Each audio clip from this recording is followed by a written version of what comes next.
Hello and welcome back to Calathea. In the last episode we built two quite detailed park areas and built up the commercial side of Sunset Heights. The first park area was the inside of that district, and it has a lake in the centre and is the focal point of the district. The commercial side has a secondary school, a large police station and a lot of very grand buildings from the commercial, office and unique building specification. The second park area is a castle ruin heritage site on the edge of Primrose Heights. It's inspired by a real-life castle in Malaga and features a large castle on a hill with other castle assets and props spilling down the hill onto the lower ground. Eventually this park will be accessed from both sides once that part of the city is built up, and that's what we're going to be working on today. So in today's episode, I'm going to make a start on the city centre in between Sunset Heights and Primrose Heights. It is quite a large, vast piece of land in between these two areas, so it is a bit daunting starting this build with nothing really in this space yet. But I'm going to be working mainly on the area around the station today.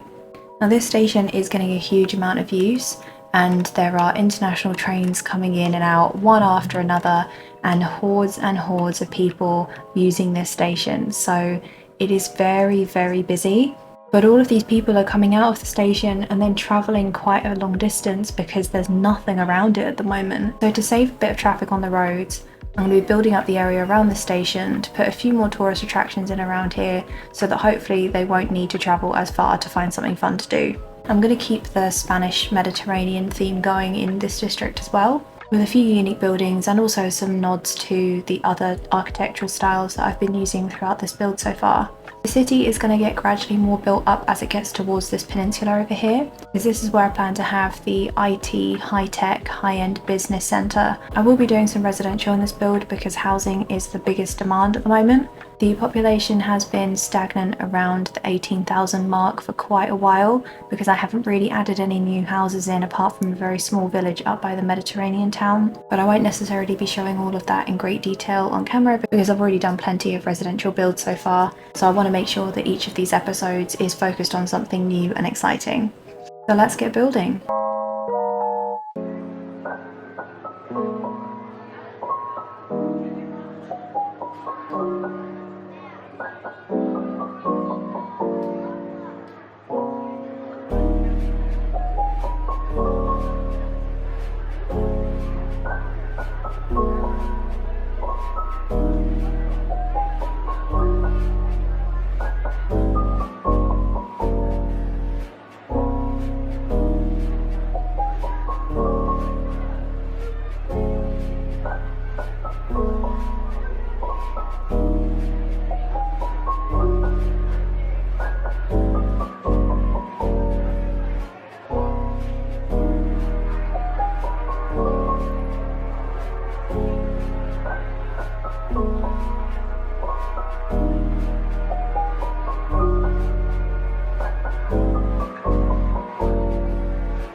Okay, so here is a very basic start to the main city area of Calathea. I always mean to use this Central Park unique building in all of my builds, but by the time I get to the center of the city, I always forget that it's there. So I wanted to make a point of using it in this one as the center of this part of the city. It reminds me of a very, very scaled down version of the Golden Gate Park. I don't know if that's what it's based on. It might be, it might not be.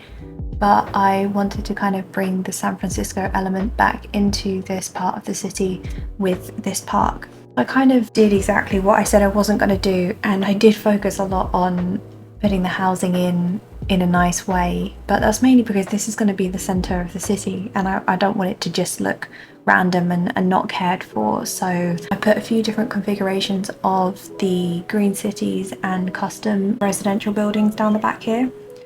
So there's a few of these super high ones, and then back here I thought, you know what, how many different shapes can I make from these two different assets? I think I made all of the different configurations. There's probably more, I'm sure there's more, but I thought it looked more fun than having them just sewn in.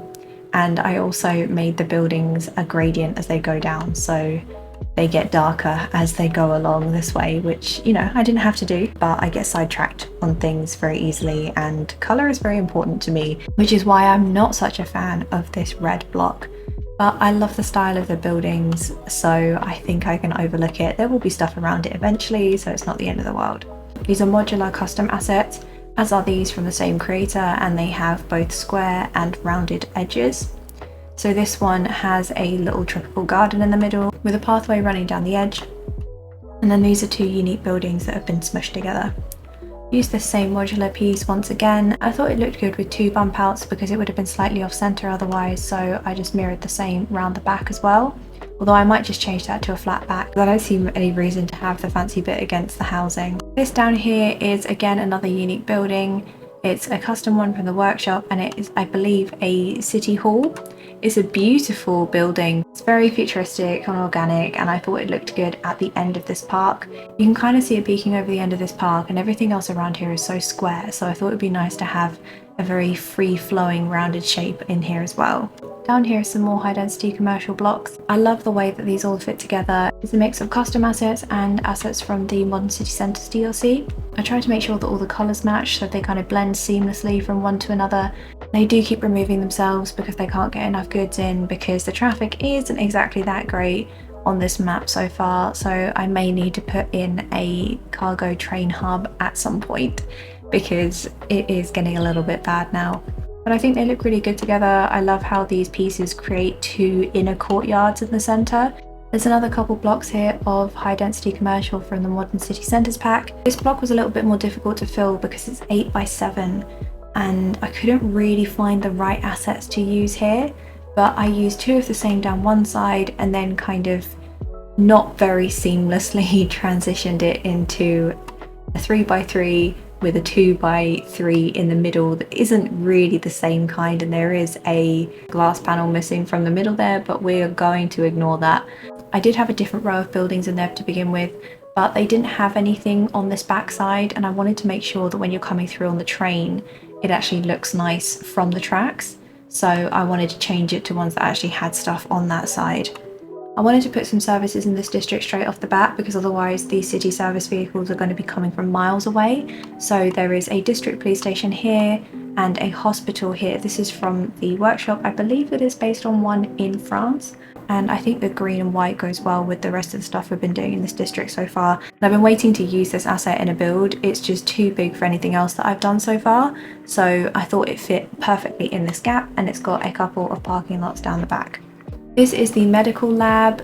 I thought it would be appropriate to put it near the hospital. I'm not exactly sure what kind of benefits it gives to the city, but it was expensive, so I'm sure that it does give some benefits. Now you may have noticed a lot of people walking around on this side of the district, and that is because I connected this road here up to the train station. So this pathway connects up to the quay, and then there is a pathway down here. It looks like a lot of people are using it, and it seems to have become the primary route for people coming in and out of this district.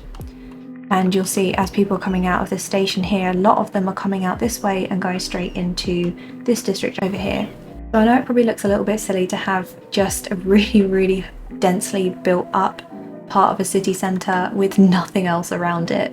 But I don't want to try and build too much in one go because I will get overwhelmed and I'll start doing things wrong. So I think I'm going to leave this city centre section for the moment. But I'm not done with this build yet, because now that we've got a start on the city centre, I'm going to be putting in a metro system. So obviously we've got two different train lines running from this station, but they don't actually go to everywhere on the map.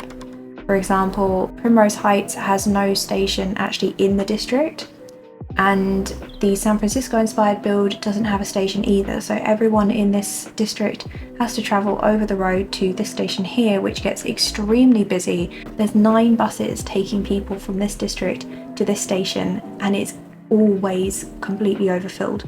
So hopefully by putting in a metro station, we should be able to alleviate some of the pressure off of the bus routes. So the metro system is going to stay south of this river here.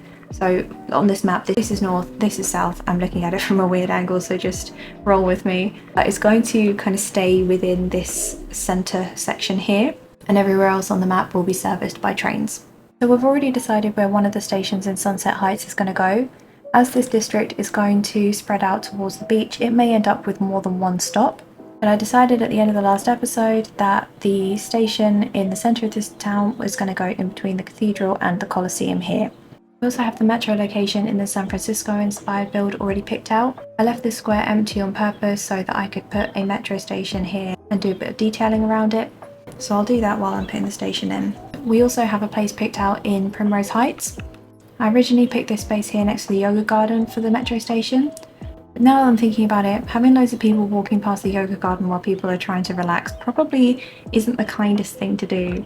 So I may move it to down here where I put in these solar panel covered parking spaces. I will admit that's not the nicest thing to see when you first get into a wealthy district, and I didn't really think about how that would look from the road coming in. Obviously I'd never used the first person camera mod, so I didn't know quite how bad that would look from the road, but having some parking spaces that actually have a lot of ruined decals on them and the back of a fire station isn't actually that nice at all. So I may remove these and put the metro station there instead and do a bit of detailing around them.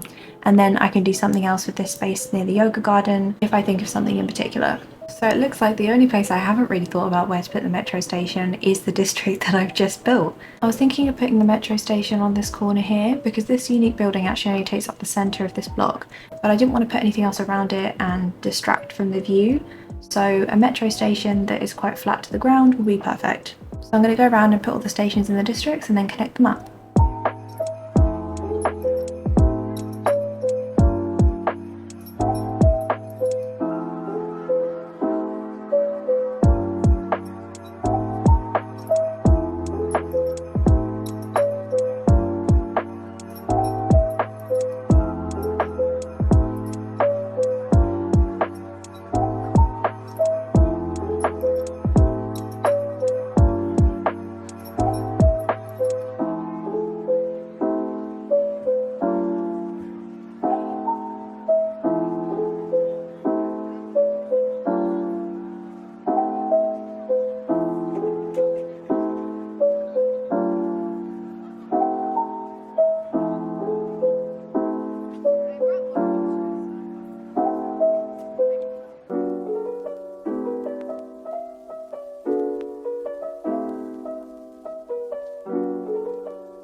I've put all the stations in that I want to put in, and I've done a little bit of detailing around them. Like this one here has a little park on either side that I've kind of artificially extended out the back, and the station in Sunset Heights has a few little benches around it which people can actually sit on with some of the city's trees. In Primrose Heights I put in a much larger station. Now this one is from the workshop and it has a few little details around the outside, like some benches and a little kind of garden piece with some steps. And I also put one of these planter plaza things around the back here just to fill in this space. A few of these stations are from the workshop and they have tracks that run in different directions, so even though they look like vanilla stations, they have different configurations under the ground. Like some have tracks that go vertically rather than horizontally, some have tracks that go much deeper under the ground, and I've used those in Paloma Valley, they're really handy when going underwater, and some have multiple lines running through them at different angles. So this station in this district here has one going horizontally and one going vertically. I would also like to add in one of the larger metro hubs next to the train station. I'm a big fan of the one with the open top where you can see all the lines crossing underneath, and I think it would fit in well next to the station here in this kind of open part, because I'm not sure what I'm going to do with this space yet, but it will mean that people getting off the train can either walk into this district here, they can grab a train to one of the further away districts, or they can grab the bus, or they can grab a metro. I added this station in on an extra road going outside of the train complex. It is getting a little bit busy now with all of the roads and pathways, but they seem to be able to navigate just fine. I continued the hedge around the edge of the station and pulled the pathway over so it's right up against it. I believe the station has 5 different lines running through it, and that's perfect because it's pretty much in the centre of the main city. So it has 3 lines going through this way and 2 lines going this way. That would be perfect for reaching all of the different parts of this main city area. So all that's left to do now is to connect up the lines. Okay, so the tracks are down and the lines have been drawn. Probably looks a little bit funny for now because 2 of these lines are just from one station to another. Obviously there's going to be other stuff built up around this in the future, so there are going to be more stops on these lines eventually. So now you can get from Primrose Heights all the way up to the San Francisco district just on public transport without having to ever set foot in a car. Obviously it will take a while for the Sims to get used to having the metro system, but I'm going to let it play through for a while and see how things balance out, and I may need to go around and adjust the other public transport routes once it reaches an equilibrium. So I've let it play through for a while and it looks like the metros are running exactly as I hoped they would. It's taken a huge amount of pressure off of the cross highway bus shuttle. That was the one that went from the San Francisco district over the highway to Sunset Heights. And I was able to take 3 buses off of the roads by putting in this metro. Not so many people are using the Central Plaza yet because it's actually not connected up to the best line, but as time goes on this station will get busier and busier because it will be the central crossover point of most of the lines. The Primrose train shuttle is still quite busy. As you can see, there's a whole lot of people waiting over here for the bus, but I reckon that's because this metro station doesn't actually go to Primrose Heights. I was thinking about connecting up the lines and having kind of an offshoot, but I thought that would be a little bit silly to have trains going off in 2 different directions from one station, and it can cause problems with the crossover points, especially if the train's too long for the stations. So I thought I would save myself the hassle of connecting lines up underground because it always causes problems. I'm pretty happy with what I've done today, starting off the main city area. Obviously it does look a little bit silly just sitting out on its own at the moment, but I'm going to build up the edges with distinct areas and as much forethought and pre-planning as I can do, and eventually this district will connect up with the others, not just via one big road coming in, but via smaller roads in between the districts. They're still demanding housing though, so I think the next episode might be time for my final themed residential build. I'm going to build that up near the other Mediterranean town, possibly on the other side of the farm up there. So I hope you enjoyed today's build. If you have any suggestions for the names of districts or buildings or roads, please feel free to leave them in the comments. And if I like your suggestion, I will put it into the game. Thank you so much for watching, and I'll see you in the next one.